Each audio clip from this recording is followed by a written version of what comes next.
Hello everybody, welcome back to my channel. It's RicketyGames. I'm Sydney and today we are back with Alone in the Dark. This is chapter 3 with our dear Miss Emily, and we have just arrived in the amazing library of Taroea.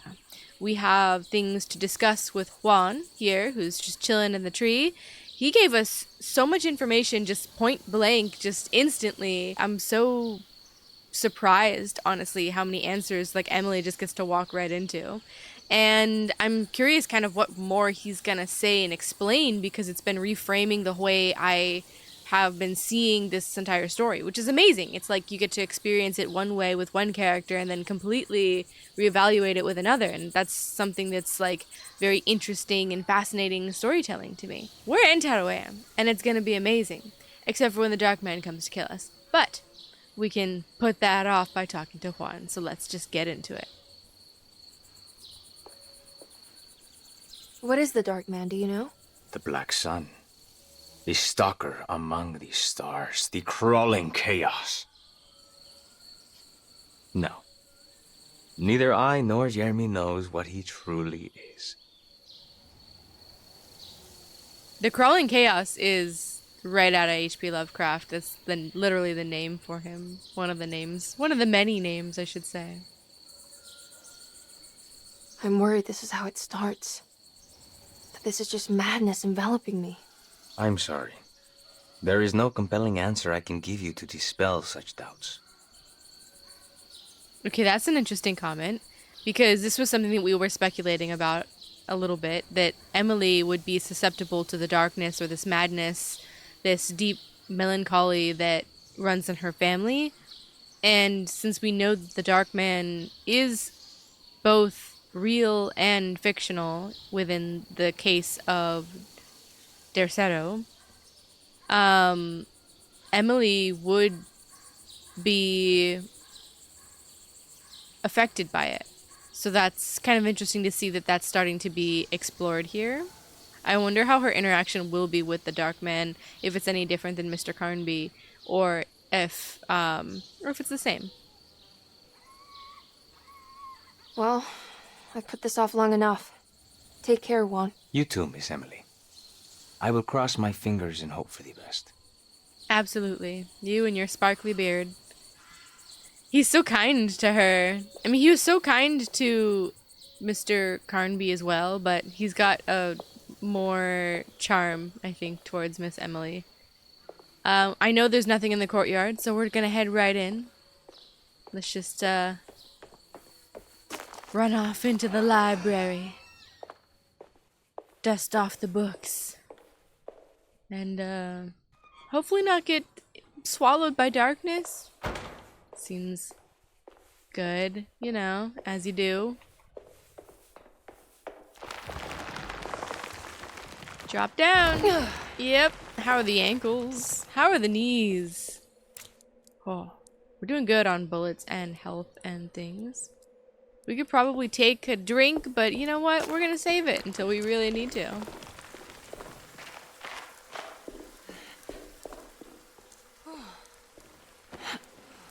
Let's go through our tapestry here. Oh. Gotta get the cinematic view. Look at that. It's awesome. I love it. So pretty. Okie dokie. Gotta admire our tapestry as well. And we keep on. I know there's nothing in the lake, so we're not gonna wet our shoes. Oh, yes. Our monk-like scholars hanging out here. There's something missing. A hollow cross to compel something with. That was so loud. Don't let me into the library. Librarians are not gonna be pleased about me with my sledgehammer.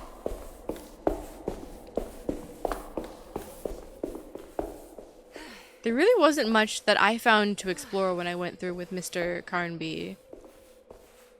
But I'll do my diligence here. Things are falling. There was an interesting The great library. The great library. Library. Beautiful.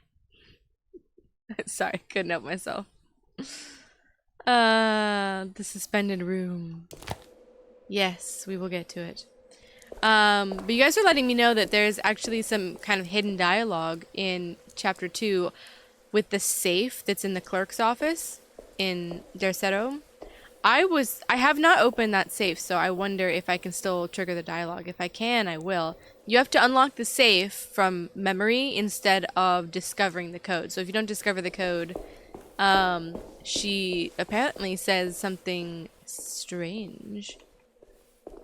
Something different. And we like different. So I will do my best to find one of those things. Our portrait tapestry is here again. The room is shaking. We'll go up our bloody staircase. There's still confirmed to be nothing here.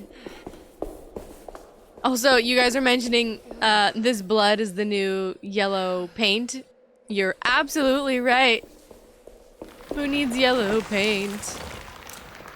When you can just, you know, slosh blood everywhere.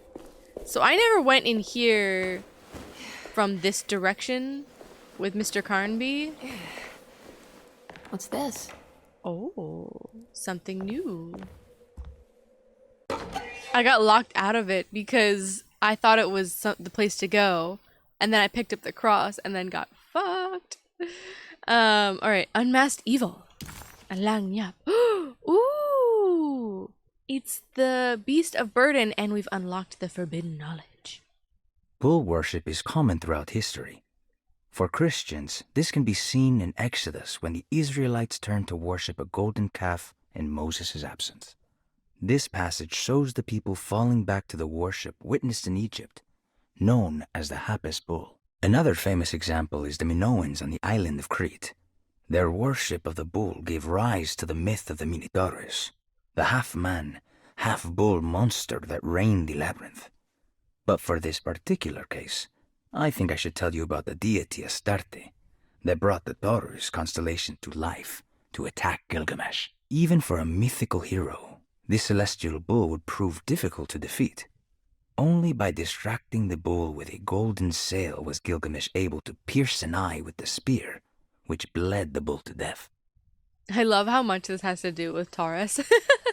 Also, all of the mythology in here is so interesting to kind of see together in like one paragraph. Particularly Gilgamesh, a very epic mythical hero, and also one of like the first real epic literatures known to man, like one of the first big stories written known to man, which I think is very interesting. It always reminds me of Beowulf. If you guys haven't read Beowulf, the Epic of Beowulf, the Epic of Gilgamesh, but then there's a really good kind of shorter story that's Gilgamesh and Enkidu.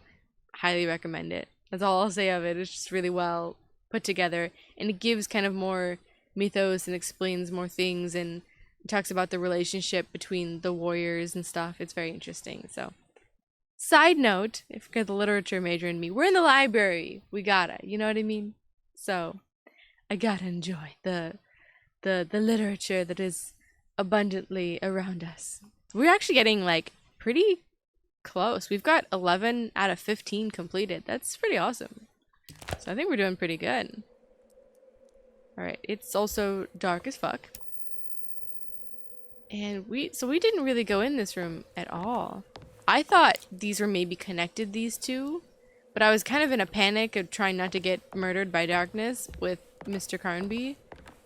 Oh man, I'm so sad that I didn't come in here before. I saw it too and I almost went in here as like a haven, but the prompt didn't really like get through well, so I panicked and didn't do it. But it's so interesting. Because I thought, for some reason I thought this room connected to this room, but it does not. Alright, let's go trigger the thing. Things that need things. There's something missing. What could it be? Somebody's gonna walk off the platform here, evidently. A little strange. This is missing. The key of Ubertus. Love it. Shit's gonna get real. Oh boy.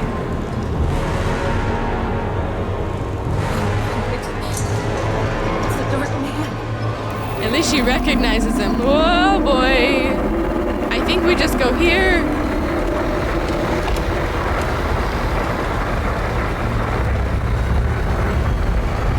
Climb down, lady.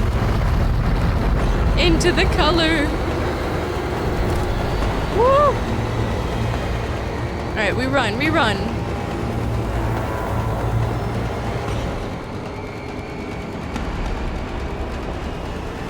Sir.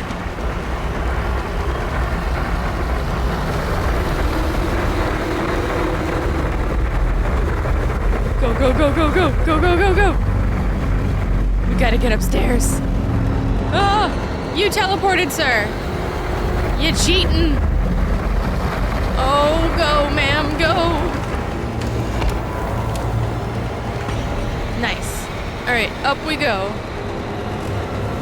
Yep. We can make it. Boots and skirt and all. Sir. This is so rude. And he shows up in here, I think. Woo! Yes, sir! So rude, so rude. Go, go, go!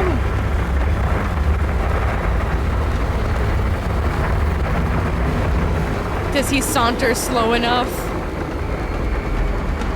Bruh. Come here, sir. You're so slow. Oh, he's got my health.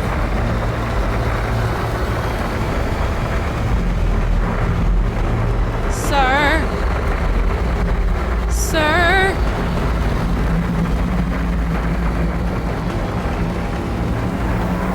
He's hanging out.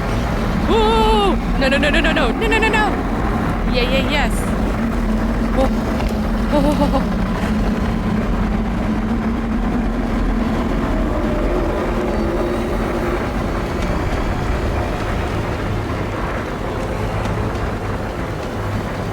Sir.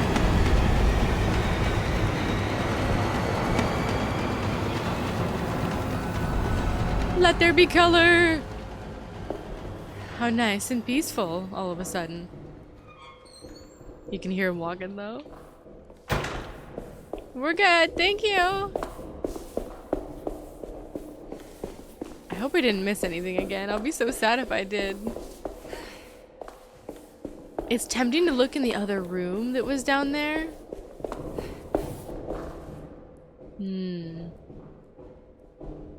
Do you think I should?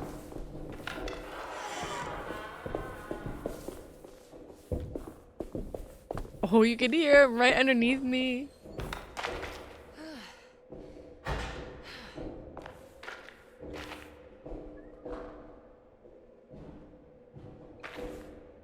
I'll go check. If you see me in a second, there was nothing to check. Okay, nothing to check. We missed nothing, which is good. I was worried that room underneath might be something that we're missing. It's worth noting that you can go around the whole library and go look around things. You hear his footsteps, but he was nowhere to be found.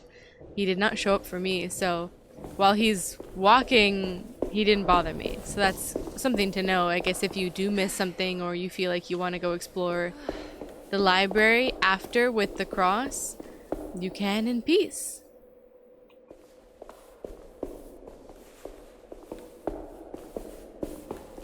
Anything over here?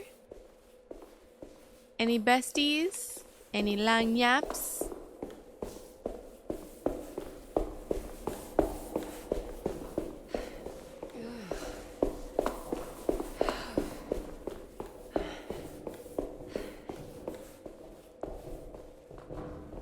Alright, I didn't see anything. In we go. The suspended level. Here we go.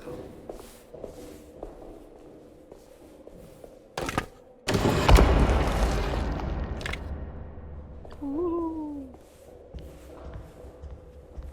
How convenient and placed so nicely for me. I'm sure nothing horrible will happen.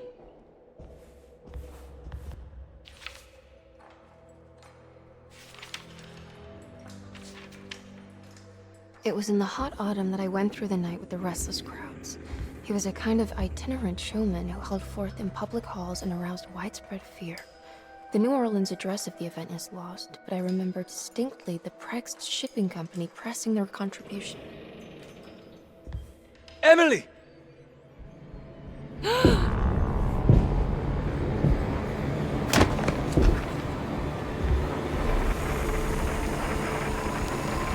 no.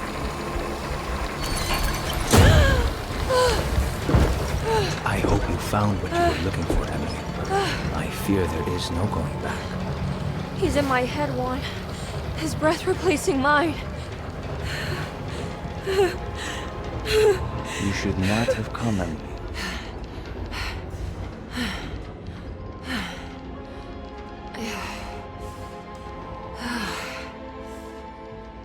Whoa. That was way different. Oh. Well, if it isn't my new best friend. Come, join me for some giggle water. She's like, Ruth? Oh, Miss Hartwood, don't tell me you've been out swinging without me. Ruth, what is this place? Where are we? Have you never been to the Maccabean before? Goodness me. Tell me, Miss Hartwood, have you ever considered going out for an evening? Are we in New Orleans? Oh, who can tell anymore? I just went inside the grand parlor and suddenly here I am. The Grand Parlor? Can I get back to Derceto from here? Are you sure you want to? We could stay here and drink the night away. How about a gin fizz? after the moment we've had. If this is New Orleans, maybe I should go further. Find that magic show the book was talking about. But there was no address, just Craig's shipping company. Oh, is this about where Jeremy met the Dark Man? How do you know about that? Jeremy talked a lot about the Dark Man. I always felt a bit envious. How so? If an all-powerful entity showed me any interest, I'd at least hear him out. I'm sure he has plenty to offer. I don't think you'd want that, Ruth.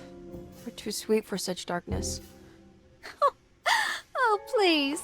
What kind of blue nose do you take me for? I relish the darkness. I think it suits me.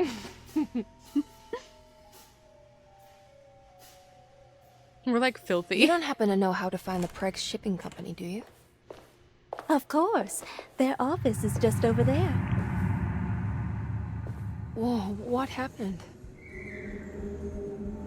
You just got lucky. A bientôt, Mademoiselle Emily. Hey, do you know where my uncle is? No, but I bet you're close. Into the fog she goes.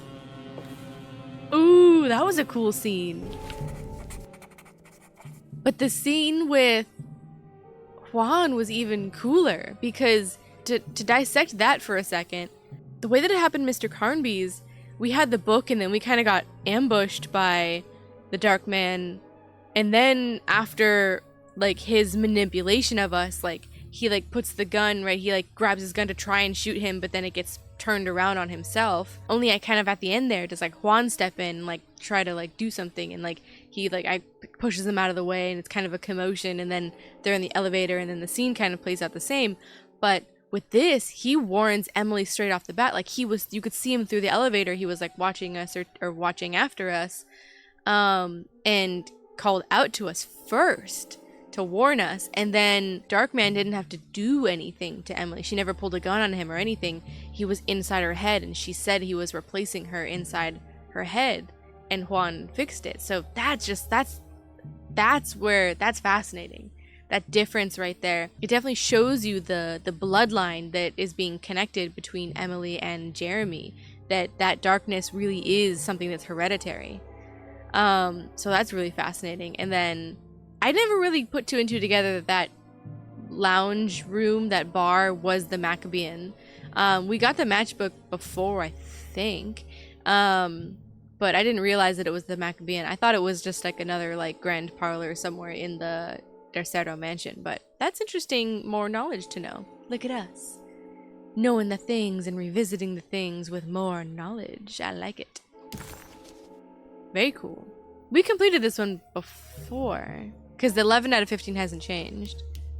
So I gotta slow my roll there. We did get the matchbook with Mr. Carnby, but it's cool to know that we get it again, I suppose.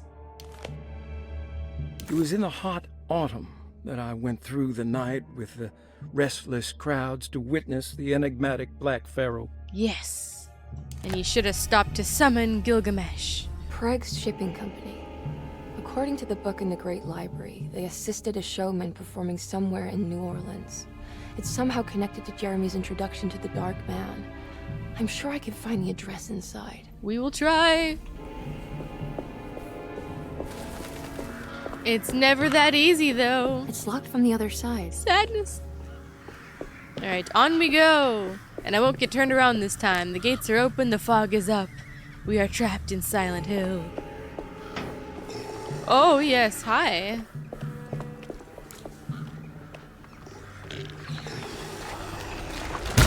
Oh! He runs! I forgot about you. Yeah, bitch! That was worth it. Take a sledgehammer! Nice, took him out. Except he also took out my sledgehammer. Alright, well, on we go. Alright, let's sneak a tad.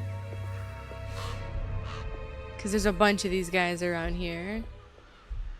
I'm pretty sure a dude shows up out of this thing.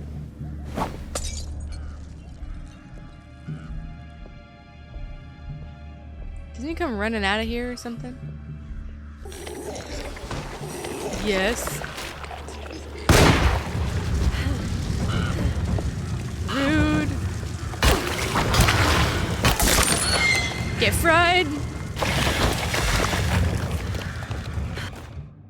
Get an ore. Oh, is he toast? Yeah, he's toast. Hell yeah. Crispy. That's how I like my enemies. Alright, we continue. We get things like a map. I appreciate the map. I didn't pay one bit attention to There's this. a way through the sewers. I'll take that. When we came here with Mr. Carnby, I knew where to go because of the map more than I did paying attention to the details. Words. So we can go over there.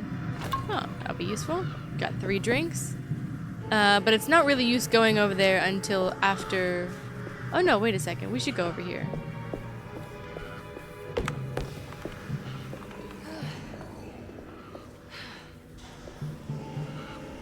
I wish you could just carry it with you.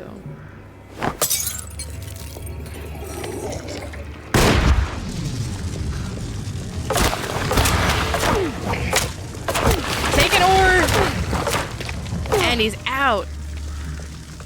Man, my long melee weapons are not very sturdy.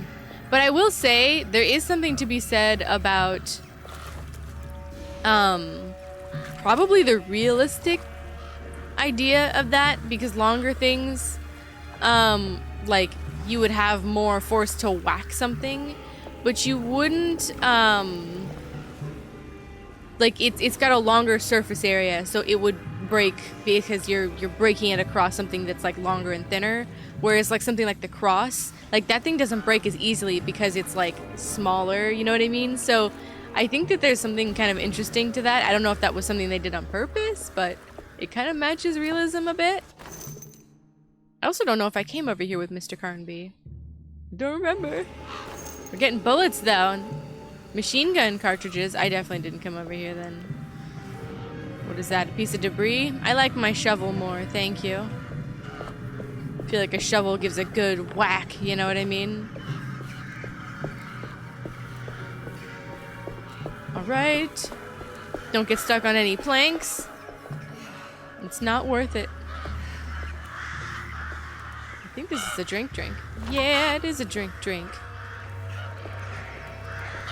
Oh. Does that do anything to them? Ow. Bruh. Oh, he's lost a leg and I lost my shovel. Ew. Also my footsteps. Ew. Nasty. Anything fancy over here? Ooh. Typewriter ribbon. We can save! I'm joking. Ooh, death of the author.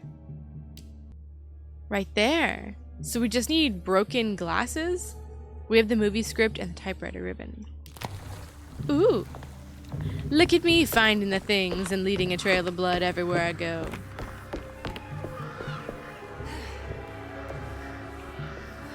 I think this is just a pathway, and then this is locked, but we can go around. Lucky locked. Anything over here? No. There definitely is a dude that comes around here, I swear.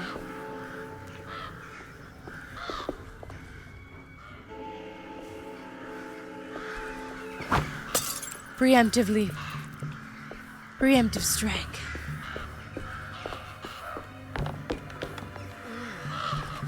Yes, the blood. We follow it gladly through the holes in the ceilings. Convenient. All right. No drinks over here for me. That's rude. Oh, but there's a drink here. I'll take that. Take the key. Love keys. And we can unbolt our door. And I think we're good. No map, even though I kind of picked one up. Whoa. I knew it. Come on, buddy.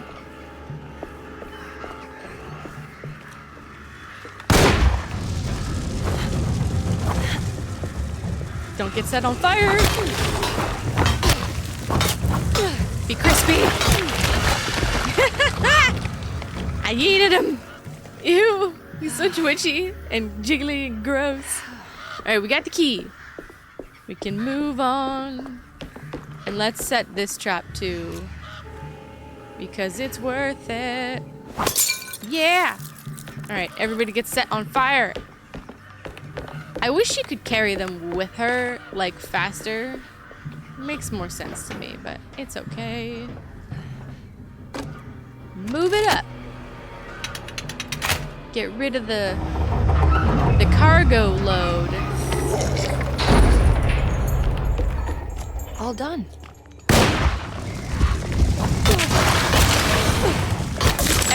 Everybody, woo! No, not like these. Ooh, did I get two? Woo! That was rude. Ooh, there's a lot of you. Woo! Whoa, whoa, whoa! I'm panicked. Don't panic. No panicking. No panicking. This is rude. There's a lot of you fuckers. No, no, no, no, no, no, no, no.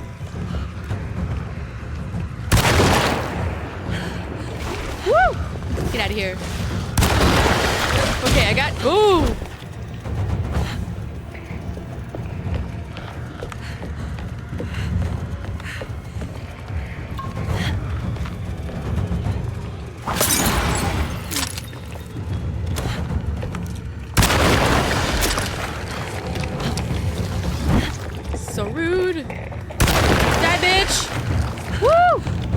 Took out my whole shotgun.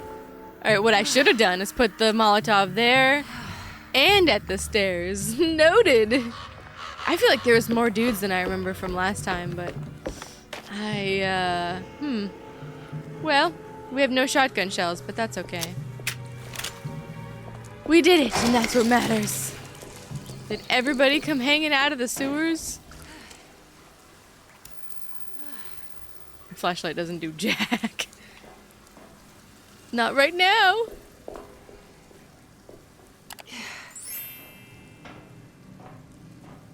And there's like a dude chilling, right?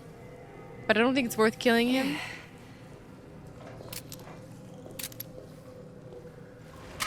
Let's reload. 'Cause he's hanging out.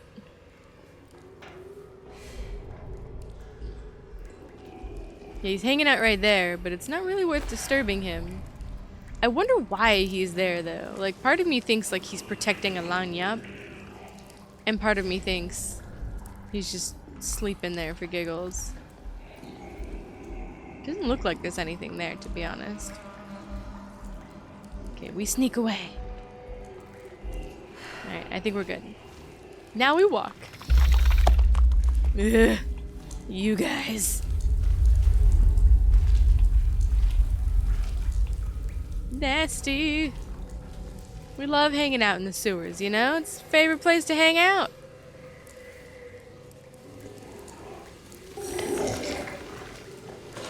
Ma'am! Ow! Why can't I move in the sewer?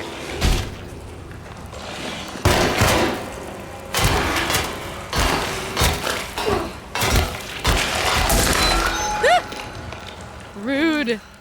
I can't run in this? Ugh. I think I vaguely remember that. That was rude. And this doesn't have anything, or it does? Ooh, a health drink. I'll drink one. After that. And is this Buddy Boy from before? Oh, it is, I think. He's just hanging. I'll leave you to hang then. You're a loud snorer. Look at us. Yeah. Oh, the ambush. All right. I made it inside the warehouse. Now let's find that address.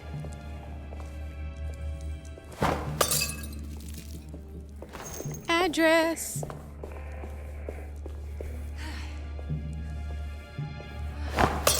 It's so bogue that you can hear them too. Like, I was so scared they were gonna pop up out of nowhere. They're tricking me.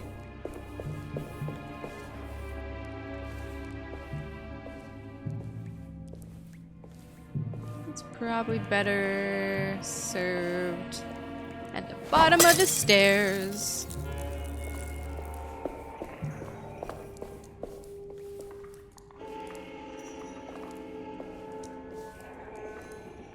I wonder if it'll work on the stairs.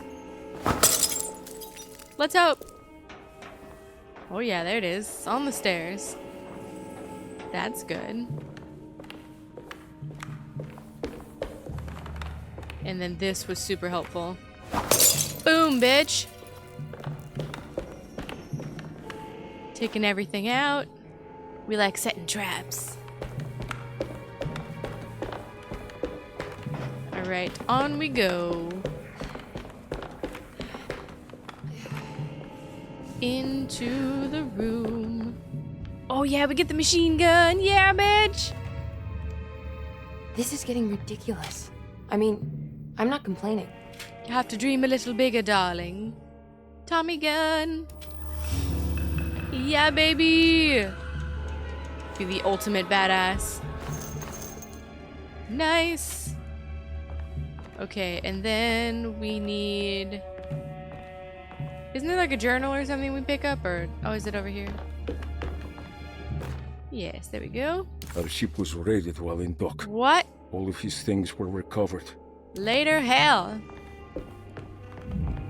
Yes. So, what? It's like 4, 5, 4. So...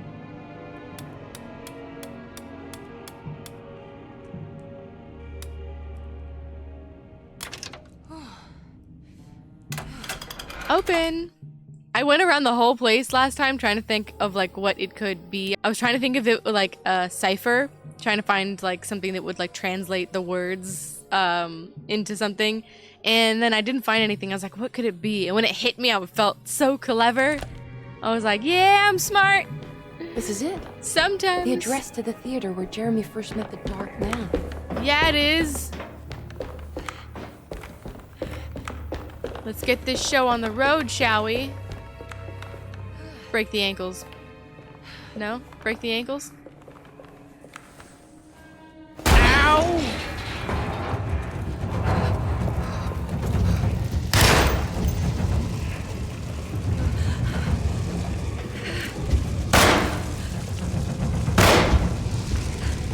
Maybe they don't even have to get to me.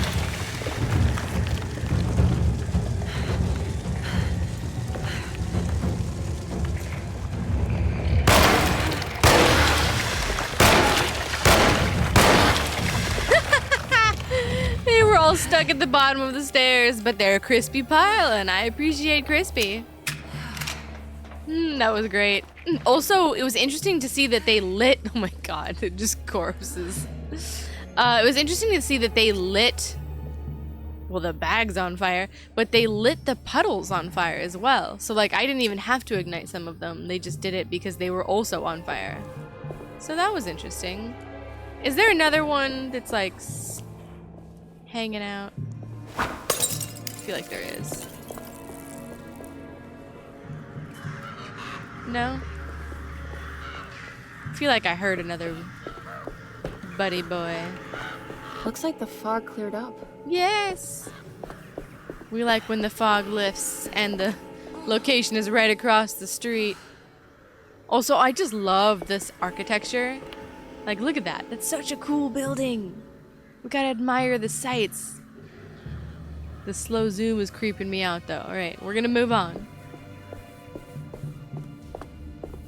I don't remember finding anything over here, but let me do the ones around. Nope, just in the gate. Medicine. Drinks.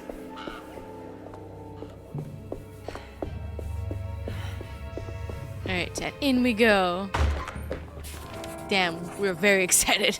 Barge right in there, don't ya? Alright, and I'm running up the stairs this time, because there's a lot of stairs.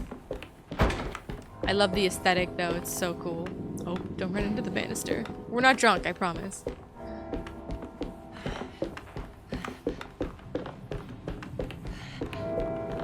Like, how many feet of carpet is this? You know what I mean? Somebody had to order that. So cool, though. You ready?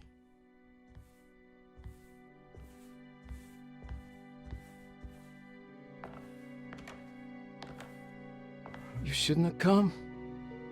Don't say that. You needed my help. All I wanted was to keep people away from Derceto.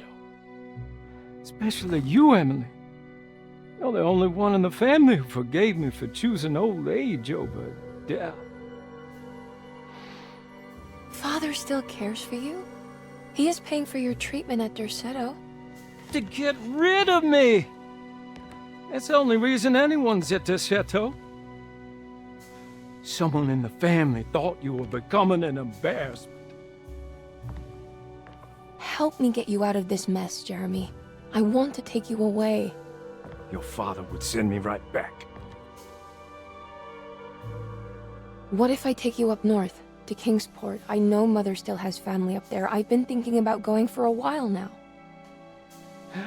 I haven't been to Massachusetts in years. I still paint from memory, you know? That old lighthouse makes for a great motif.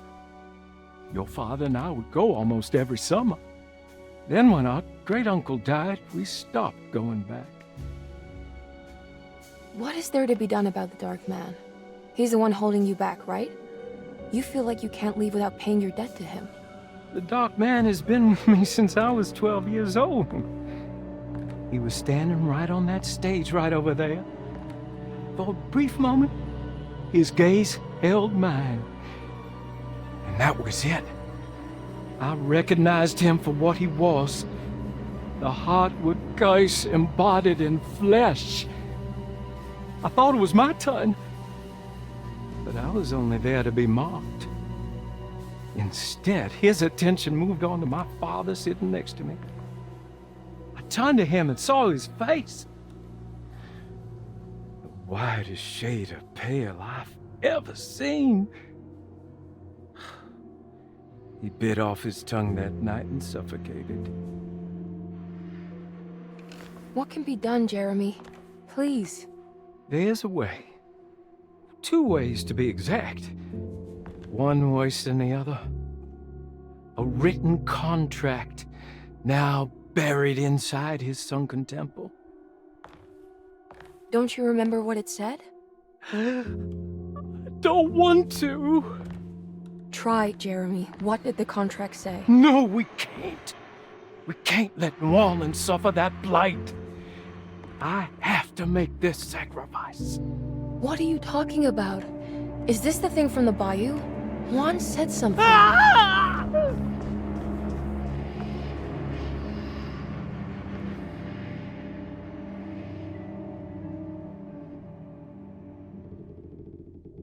Whoa. That's... Okay, so there is a way to break the pact at least. Hidden somewhere inside the Dark Man's temple. I just need to find it. Somehow. We will find it, ma'am. You kind of stand funny, by the way. You kind of lean forward. Like, why? Stand up straight. It like hurts my own back looking at you doing this for no reason at all. Wow, that was as interesting as I thought and hoped it would be to reunite with Jeremy again in this scene in particular, because this is where it started, as he mentioned. He was here at 12 for the stage show, the Pharaoh show that was happening here, and when he saw it, it scared him, and he recognized it as the thing he had been afraid of, that it was an embodiment of the Hartwood curse. And I think it makes even more sense now why this figure in particular scared him so bad and continues to scare him, because we know that the Dark Man is both real and fake, right? He is a scapegoat in his mind, imagined from this stage show, because he's so scared of it. And I think that it's twofold, just to kind of lightly, I don't know, for lack of a better word, psychoanalyze. I'm not a professional. Jeremy for a second. I think that, he was young, he saw the show, he'd never seen anything like it. He was actually scared by the costume of the Pharaoh, right? And then knowing everything that's in his head about the Hartwood curse kind of, joined the two together, because that fear, right, resonates with that darkness. And then the thing that cemented it in his mind was the death of his father that happened the same night of the show. And that makes a lot of sense, because if his father was the one who talked about the Hartwood curse, and then he sees something this scary, it stays with him, and then that night he loses his father, his protection, and attributes that to the curse, attributes that and associates those two events, then that would solidify that in his mind forever, especially at such a young age. So I think that makes a lot of sense for why Jeremy sees the Dark Man the way that he sees him. So that's really fascinating. Such a different interaction between him explaining, like, there is a way to get out, and I would love to go up north, I would love to get out of this, and I don't want to die, essentially. Such a different conversation from Mr. Carnby, who's like, what can I do to save you? And he's like, I can't be saved, leave me alone, basically, and then runs for it. So it's such a different tone, because he's with family, he's with someone he trusts, and someone in his family that we're understanding actually gives a shit about him, someone that actually cares. And that makes a big difference, right? He clearly, his brother, her father, doesn't like him anymore. And while they used to be close, they had a falling out, and he considers him an embarrassment. And his way of caring for him is to let him live his life, but away from the public eye and locked away at a place like Derceto. So that tells you everything you need to know about the state of his familial relationships, and that he's got nothing else. He's got no one else. and the only one he had was Emily, and she came back for him because she actually cares.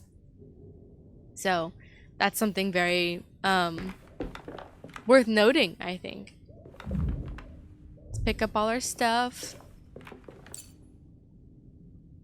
And I don't think there was anything else in the room.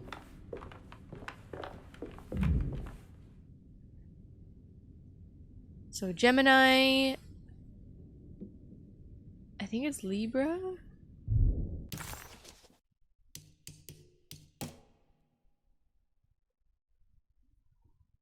And Pisces. No, Virgo. So it's Pisces is 2, Gemini is 5, and then 8. 2, 5, 8. So I think it's, the big one is 2, 5, and 8. To the sunken temple we go. I'm so glad to experience the game both ways. Yeah, we go right in. No need to dawdle. Straight into the sarcophagus. Not creepy at all. I'm so interested, like, the way that the story is playing out, the different ways. Like, I'm just, like, continually thinking about it. Look at that. Look at that moon. It's pretty cool.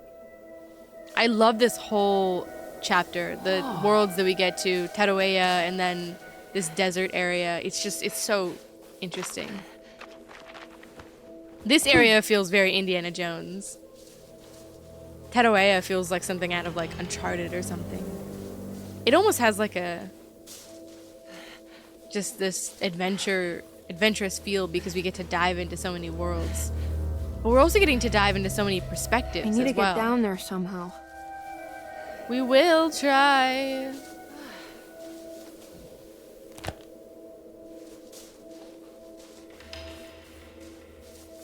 No talismans. No lagniappes. Sparkly desert is sparkly. What are you guys thinking about so far in terms of like Emily's playthrough versus Mr. Carnby's? I think it's very fascinating how different they are. The temple of Nephron-Ka lies under our camp. Well, shit. Guess we'll have to take this rope and go visit it. I appreciate the rope. Nothing else here. So cool.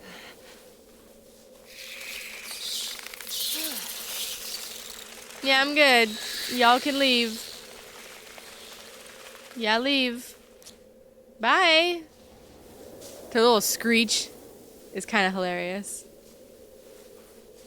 Also, the way they like stretch out their wings and like wait in the air for like a second. All right, down we go. It won't be treacherous at all. Bare hands, bare hands.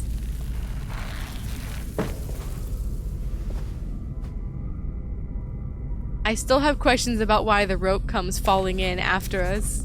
I understand they want us to be trapped down here, but I think even it just dangling up there, it's not like she can spider her way up there. She'd have to leap like... The constellation Taurus. Crazy. Big star is Aldebaran. Something to do with the Dark Man. Aldebaran. I've seen this in a dream, but as a shallow pit of darkness. This is definitely where the contract is hidden, but how do I get to it? Ooh, that's new dialogue. I don't know if I just didn't click on that with Mr. Carnby or if that's unique to her. Either way, I like it. Alright, we got one entryway, and that's full of sand. Alright, we venture forth. These... Yeah, there's something over here, right? No? Sadness? I saw the urns and got excited. Alright. Let there be light!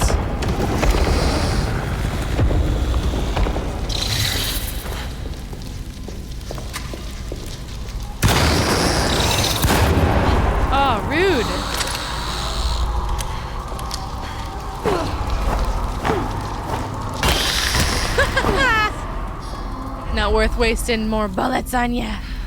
You beetle, bat, bug thing.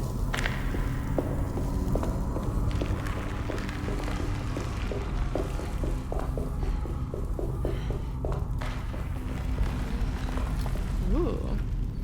Nothing in it. It's so sad when there's nothing in it. Yeah. We love following blood on the floor. If there's no blood, we ain't doing it right. Yoink.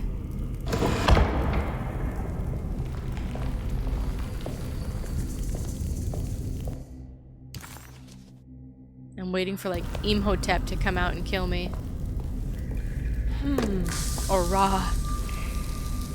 I think this one moves. It moves alright. Also, I love this. Like, it burns the... I noticed this when we did the crown at the end. It actually like physically burns the ropes. I wonder if it's a thing to burn all the flags. Is there one all the way to the nope, we can't get to it. Interesting though, right? That it burns the flags, the scarves, the tapestries.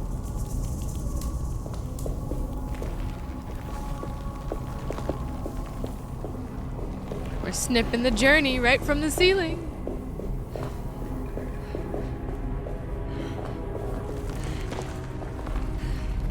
Don't mind me being catty. Ooh. Oh. It's just a brick. I thought it was an item. I was so excited.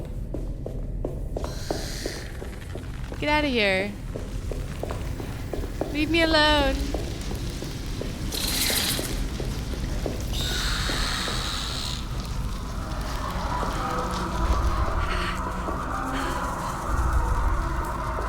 Are you gonna follow me here? I doubt it.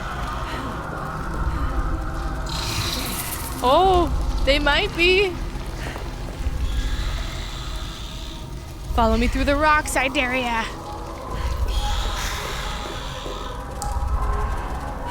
He's gonna come through the door, I swear. And that's the crown. I'm making everybody angry. Oh yeah, we got that. But ours is still okay for now, so let's save it. Oh no. Oh no, here we go. My first time stuck is Miss Emily. Oh, there we go, there we go. Nice! Okay, fine, I'll take the new one. I'm not picky, you know what I mean? As long as I'm not stuck in the floor. Nada, alright.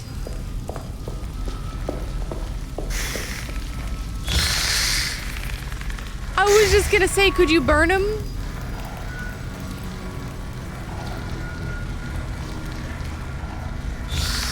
I got him! Oh my god, that's brilliant. It worked. I got the scarves and I got the bat things. I'm dying of laughter. Boom, baby.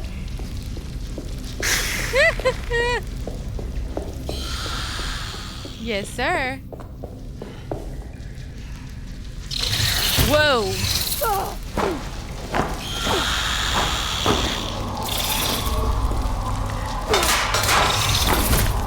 Okay, this is rude.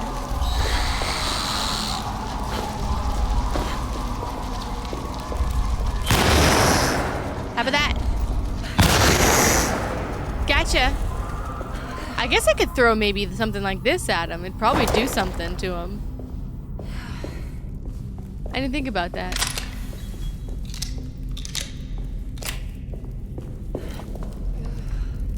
I appreciate that there's no bullets hiding in the ancient things. Any bugs I can throw things at? I'll try the rock next time. For giggles. I love goodies. Oh yes, the Adzi.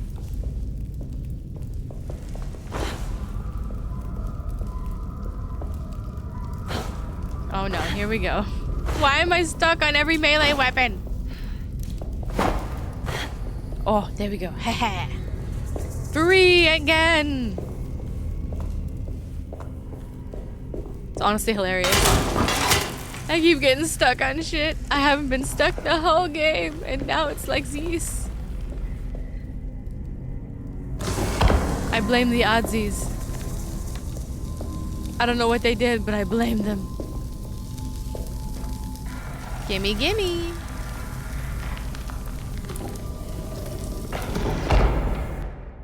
It's a good thing it doesn't set me on fire. I walk in the beam.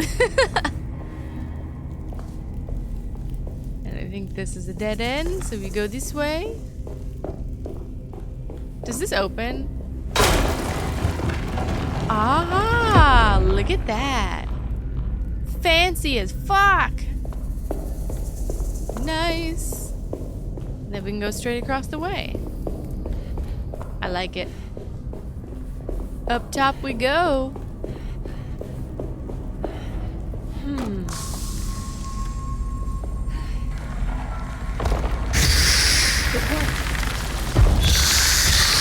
Can I get him? Can I get him? Oh, I got one.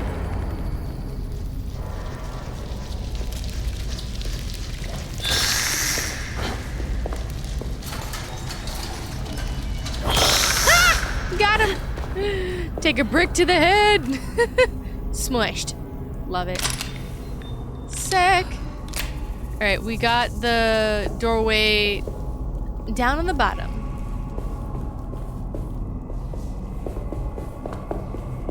I think I'm also cheating a little bit by like activating the crown early.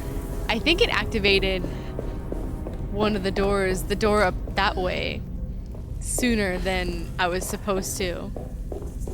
So I'm cheating the system already. This is what happens when I am armed with knowledge. All right. Whoa, whoa, whoa, whoa, whoa. Rude, rude. Taking Oddsy to the face.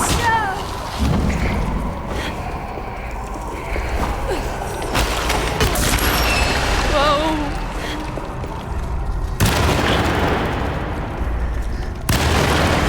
Yeah, baby. Bullets saved. Let's take a drink, because that was harrowing. And now we go down. Forgot about you two. Coming at me with the jump scares. What was up here? Did I go up here? Or is this just connected to the hallway? Ah, the Oddsy.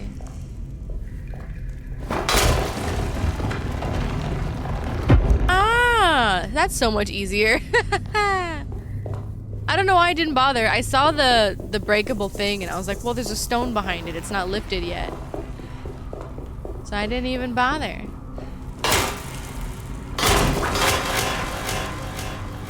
Whoa, that was a hell of a noise.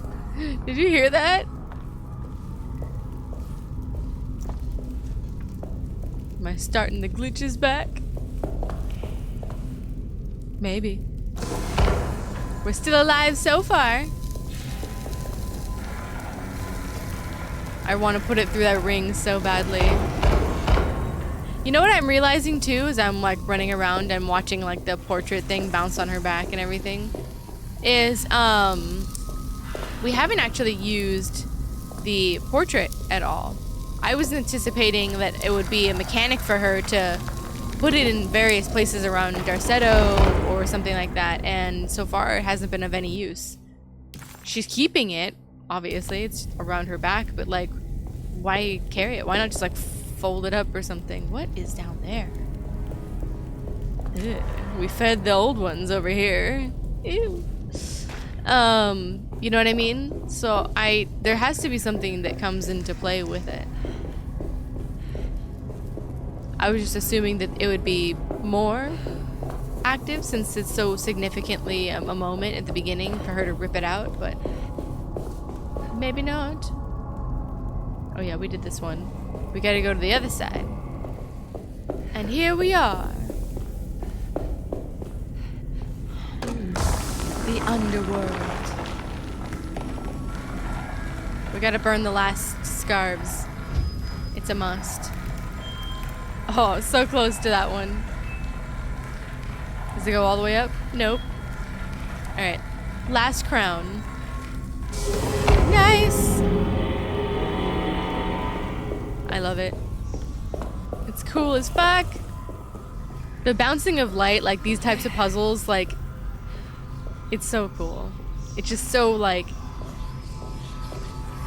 mystical. It feels enchanting to do.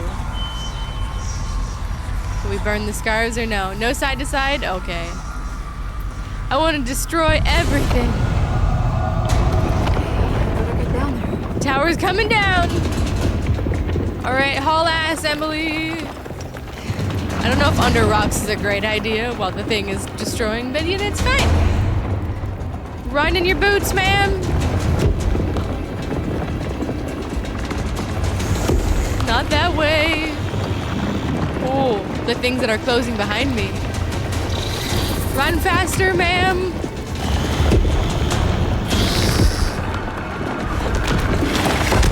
Oh, not that way. Ma'am, if you could run faster than a truck. Okay, can we get past? Can we get past? It's not worth it. It's ready to collapse. Yes, it is. Fully like the wind.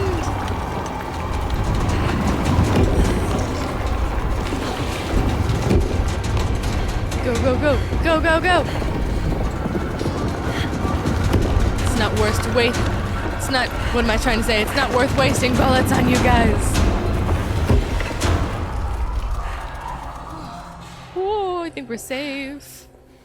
Ma'am, you don't run very fast. I just gotta say. Oh, dramatic. Oh, we're here in one piece, though. I want the contract.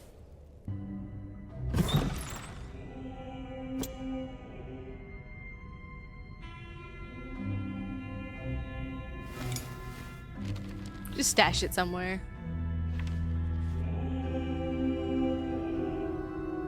Acknowledge psychological trauma. Break through the barriers of self-deceit. Temper manic behavior. Is this it? Is this the contract? You did mention it would be there.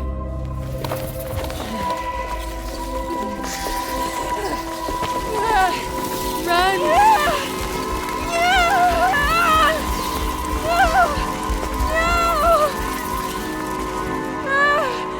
It's kind of weird to me that they just kind of like Wizard of Oz, like monkey wing her out of there. Chapter 4. And then just like toss her ass back in Derceto. Oh. She's not. Oh, Jeremy. How much pain and suffering you could have prevented. Emily? What are you doing? Detective, She's not on the how's your investigation going? not on the floor. Well, I still have no clue where Jeremy is, but I think I know why he's hiding.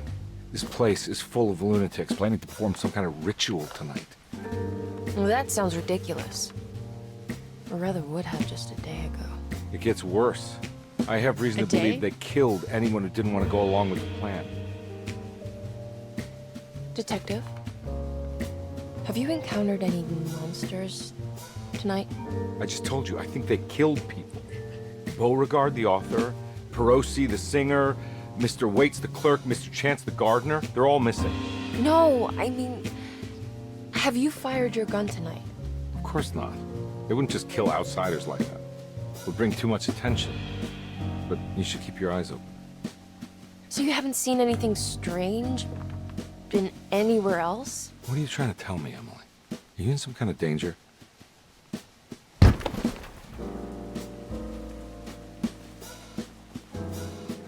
Let me drive you back to New Orleans. I think I have enough. You know, at least get the police to take a look at this case. No, I'm fine. Thank you, Detective. I'll find your uncle, Miss Hartwood. Just stay out of trouble.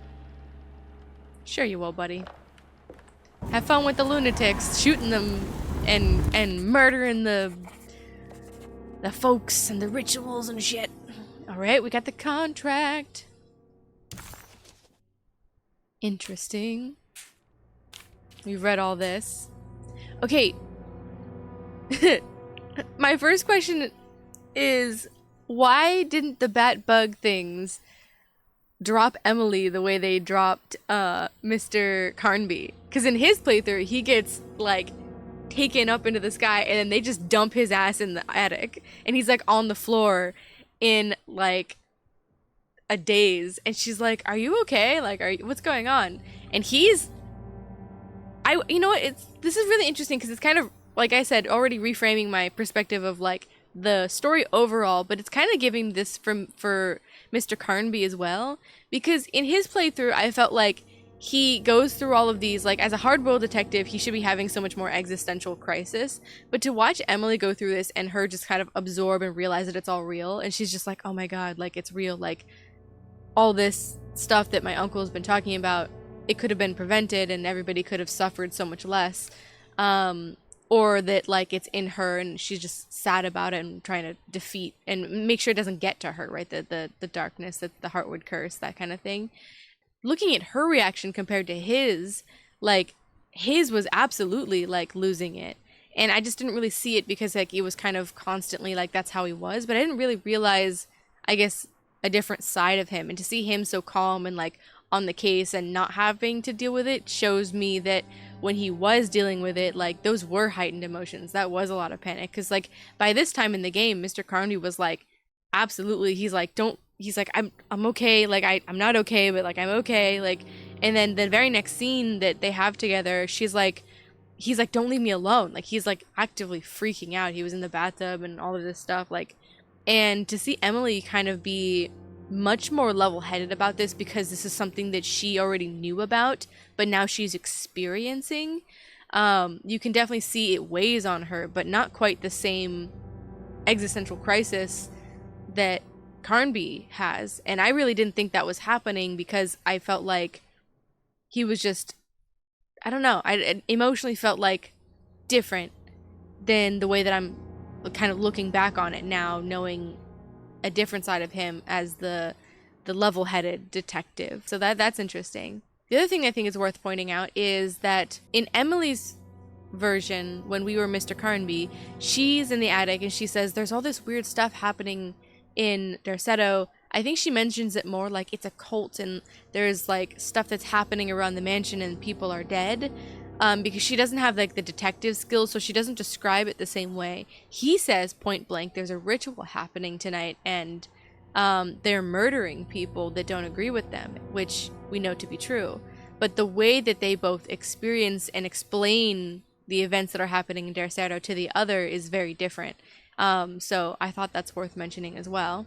As you can tell, I'm loving the differences that are there. It's really fascinating. The reframing of the characters and the story really make the second playthrough that much more worth it. I still maintain that I think that this playthrough feels the most right, if that makes sense. Like, it makes the most sense in terms of story, in terms of motivation, the various motifs that show up throughout the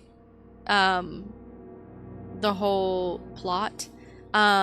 It makes more sense coming from Emily's side as with her as the protagonist. It doesn't not make sense with Mr. Carnby, but it feels a little out of place because it's not his family. He's the outsider, so it makes sense because it's affecting her deeply because it's her family, it's her blood, it's her uncle. I'll be curious to know in the next couple of sequences if Emily investigates Mr. Carnby's past or if she kind of has her own past to get to.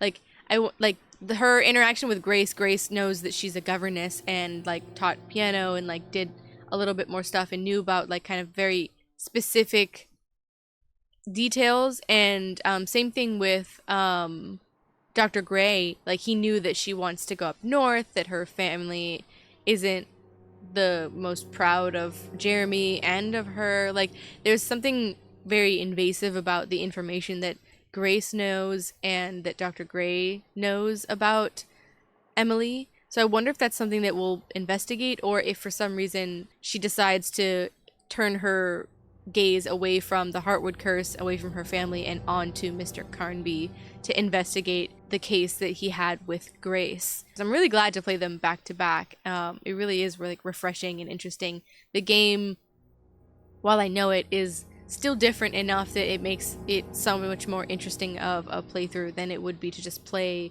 like Mr. Carnby again or something like that. So what do you guys think so far? What do you guys think about the differences between the different perspectives between Emily and Edward Carnby, and where it's all leading to in terms of Emily's curse or ability to be affected by the curse, and if there's a way to change the fate of what we know to come. So if you guys want to catch that episode, it'll be right over here. It'll be chapter 4 part 1 like I did last time. And if you guys are interested in checking out some other scary spooky stuff, this video is a good one here too. Stay spooky, guys. Don't get taken by bat creatures into the night and slammed down into an attic. I'm sure it doesn't feel good. Catch you next time.